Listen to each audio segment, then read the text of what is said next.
Welcome friends, আর কিছুদিনের মধ্যেই কেন্দ্রীয় বাজেট পেশ হতে চলেছে। আর এই কেন্দ্রীয় বাজেটে কি সরকারি কর্মী, শিক্ষক, পেনশনারদের জন্য সুখবর আসতে পারে?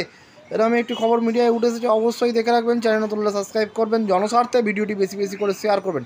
দেখুন কি বলা আছে, স্ট্যান্ডার্ড ডিডাকশন 1 লক্ষ টাকা হতে পারে। চলতি মাসেই মোদির 3 সরকারের প্রথম পূর্ণাঙ্গ বাজেট পেশ করবেন অর্থমন্ত্রী নির্মলা সীতারামন। সরকারিভাবে দিনক্ষণ ঘোষণা না হলেও মনে করা হচ্ছে 23 বা 24শে জুলাই 2024 সালের পূর্ণাঙ্গ বাজেট ঘোষণা করবেন তিনি।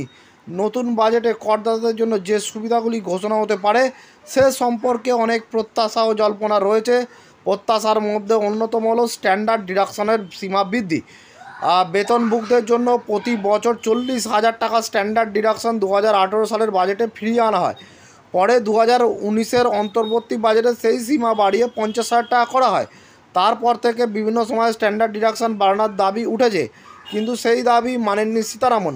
সংশ্লিষ্ট মহলের অভিমত, এবারের বাজেটে কেন্দ্রীয় অর্থমন্ত্রী স্ট্যান্ডার্ড ডিডাকশনের সীমা বাড়িয়ে 1 লক্ষ টাকা করতে পারেন।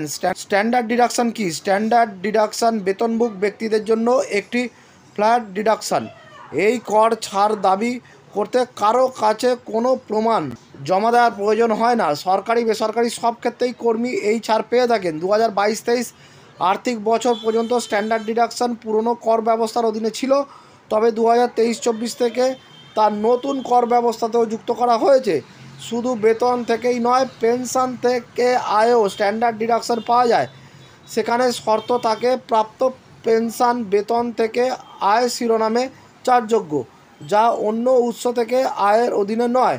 পেনশন প্রাপকদের মৃত্যুর পর যদি তার পারিবারিক পেনশন হয়, তাহলে সেই প্রাপক যে টাকা পান তা অন্য উৎস থেকে আয় শিরোনামে চারযোগ্য। স্ট্যান্ডার্ড ডিডাকশনের আরও উপকারী করতে এবং সঞ্চয়ে সাহায্য করতে স্ট্যান্ডার্ড ডিডাকশন বৃদ্ধি করা উচিত বলে মনে করছেন অর্থনৈতিক বিশ্লেষকরা।